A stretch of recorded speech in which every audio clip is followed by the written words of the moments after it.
Now, Lacey, when most consumers think about going shopping for a compact SUV, they gravitate towards the best sellers like the Honda CR-V, the Toyota RAV4, and the best seller overall is the Ford Escape, right? Well, now, Zach, if GM gets their way, buyers that are looking for an inexpensive family runabout will have something else to consider.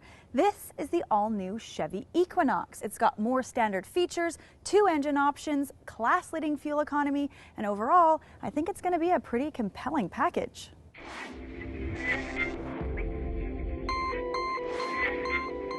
The Equinox is built in Canada, General Motors' Ingersoll, Ontario plant. Previous Equinox buyers told GM that they didn't want the size of the Equinox changed because it offers the perfect amount of space and cargo that many Canadian families are looking for.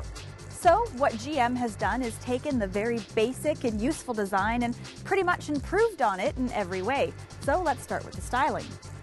This new 2010 Equinox has a similar look to the bigger Chevy Traverse that we tried last year, with standard 17-inch wheels or optional 18 or 19-inch wheels. The Equinox is sold as an LS, LT, and LTZ.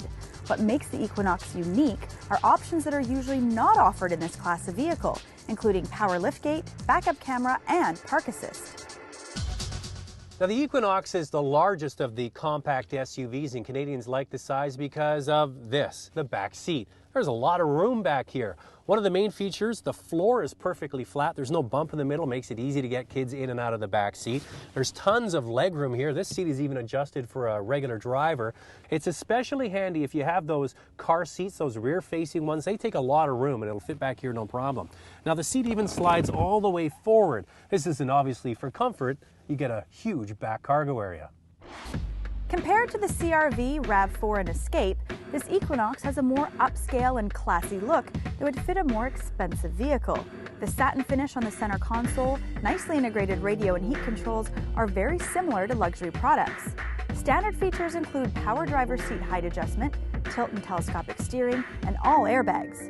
Notable options include USB interface, satellite radio, navigation, backup camera, Bluetooth connectivity, leather seating, and more.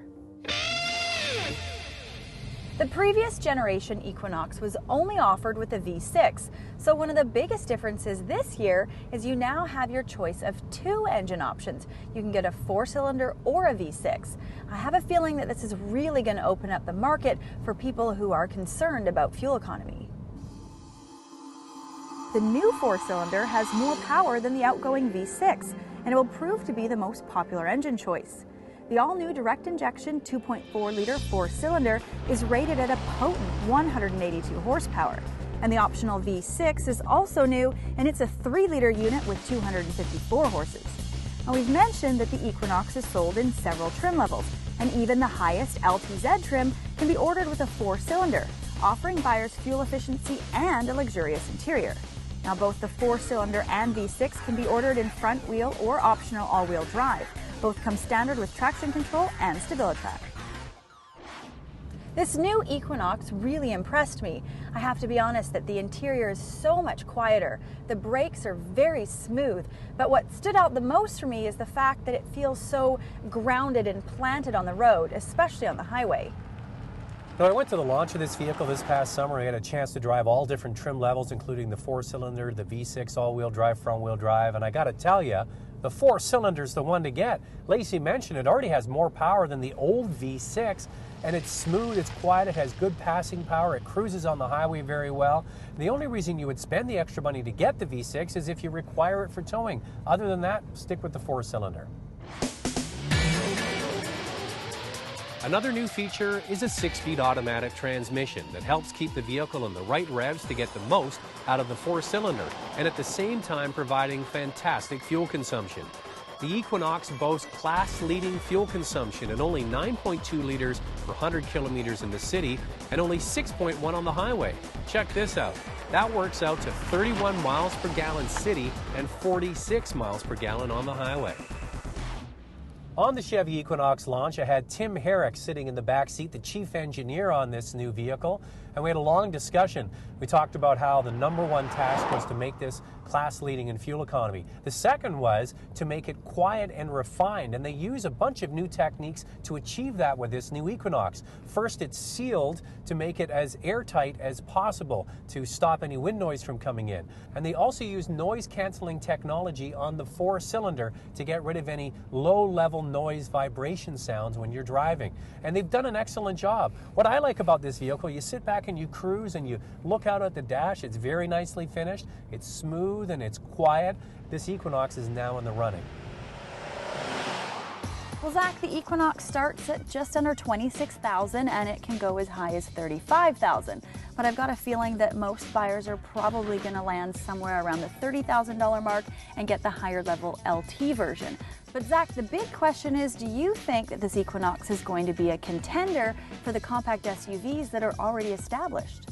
I think it will, and the #1 reason why is because now it's available the 4-cylinder engine. You have to know that the majority of the compact SUVs, if a V6 option is available, they don't sell many of those. People go for the 4-cylinder. Inexpensive to buy, inexpensive to operate. Now this Equinox is right in the thick of it, and it's very competitively priced. The other advantage with the 4-cylinder is it's got lots of power. I've driven the V6 and the 4-cylinder. Go with the 4-cylinder. Cheaper to buy, cheaper to run, and it's so smooth and quiet. This vehicle has been engineered to be quiet, and it really pays dividends, especially if you're cruising on the highway.